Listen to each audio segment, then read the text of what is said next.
The Elzer Rebbe, Rabbi Schneur Zalman of Liadi, told a story about a king who lives in a palace. It's hard to get an audience with him. You have to travel to the capital city and pass through many gates and bureaucrats on the way to the throne room. But, periodically, the king visits the fields outside of the city. There, anyone can approach him. Workers put down their plows and pause their labors to greet their radiant king. During the month of Elul, the Elzer Rebbe taught, the king, capital K, is in the field. All should race out to greet God. Stop what you're doing, go meet the king. The king is in the field. The queen is in the pasture. The ruler is in sheep meadow. Think of the God metaphor you like best. The idea is that during the month of Elul, as we reach toward God, God reaches toward us. God makes God's self more accessible, meeting us where we are. Hold on to that image as I offer another, this from Psalm 27, traditionally read each day from the beginning of Elul through Simchat Torah. A poignant plea of Psalm 27, which was sung so beautifully earlier in today's services, reads, Achat sha'alti me'et Adonai ota avakesh, shivti bevet Adonai kol yamei chaya.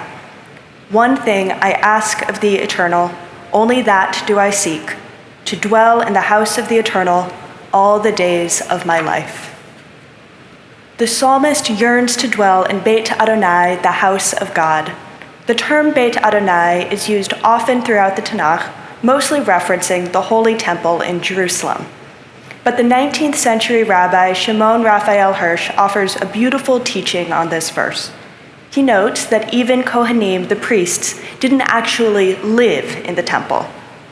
Rabbi Hirsch infers that the psalmist doesn't desire to dwell in the actual temple. Rather, the psalmist yearns for connection with God, to dwell alongside God, to live in a world infused with the divine presence. There is an audaciousness to this request. The psalmist begins by saying they have just one request, only that do they seek.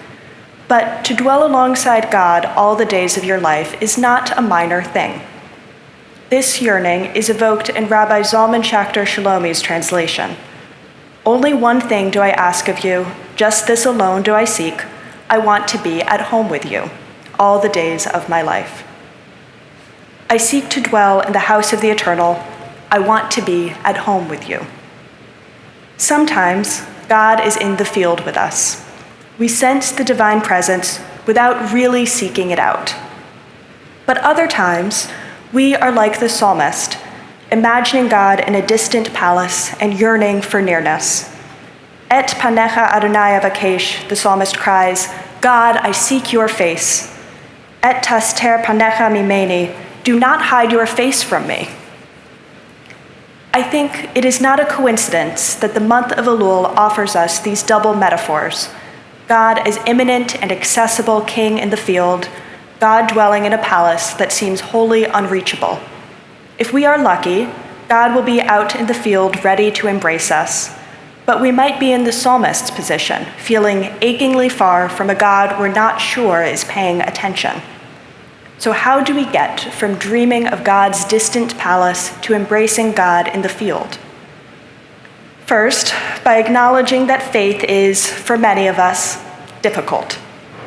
Feeling God's immanence does not come naturally to many. But distance from God today, or disinterest for many years, doesn't mean we can't draw nearer. Sensing a hole in the place in your heart where you want faith to find its way in is a way of connecting to God. The tender ache of wanting God can be an inchoate, wordless prayer, perhaps a first prayer. A second piece of drawing close to God is accepting that the truth we acknowledge about all other relationships applies to God too, that relationships take work. One way that we put effort into our relationship with God is through a prayer practice. Jewish tradition calls for structured prayer 3 times a day, morning, afternoon, and evening, and uttering 100 blessings a day. For many of us, this ask isn't feasible. I'll confess that almost every day I miss the mark of praying 3 times, and I don't think I've ever made it to 100 blessings. But the practice of regular prayer built into the rhythm of our days or weeks, whatever that looks like to each of us, is so worthwhile. I think often of Alana Kershawn's description of her prayer practice as a parent of small children in her wonderful book, If All the Seas Were Ink. Every weekday morning, as I push the girls' double stroller on our way to kindergarten, I daven aloud with them. I put the word daven in quotes because it's a far cry from serious prayer. I do not have a siddur open before me, and I do not recite the full liturgy, nor do I stand and sit at the appropriate points since I am pushing a stroller all the while. Rather, I sing my favorite melodies from the morning service as we walk. Kershawn continues, if we were to stop praying altogether, it would be much harder to return to the discipline of daily worship. And so instead, we pray along the way or at the breakfast table. It is just enough to stay in shape so that when we do indeed have time to recite the full service properly, our souls will not have forgotten how. I love this idea of maintaining a prayer practice, a practice that shifts with the demands of a busy life so that our souls do not forget how to pray. For most of us who pray regularly, prayer doesn't land every time. Prayer can feel rushed, disconnected, boring, but it's worth doing anyway. Liturgy shapes us long-term in ways we can't predict. Devoting time for prayer helps our souls stay ready to receive God. We can follow the example of one of our religious school students. This week, Director of Lifelong Learning Ira Wise asked students if they had ever seen God. After considering it a moment, one 7th grade student said brightly, "Well, not yet." We can emulate this optimism and readiness. Whether God is in the field with us or in the palace, far and removed, let's aspire to encounter the divine. And if that's never happened for you, perhaps it hasn't happened yet. This is the season, and may this be the year.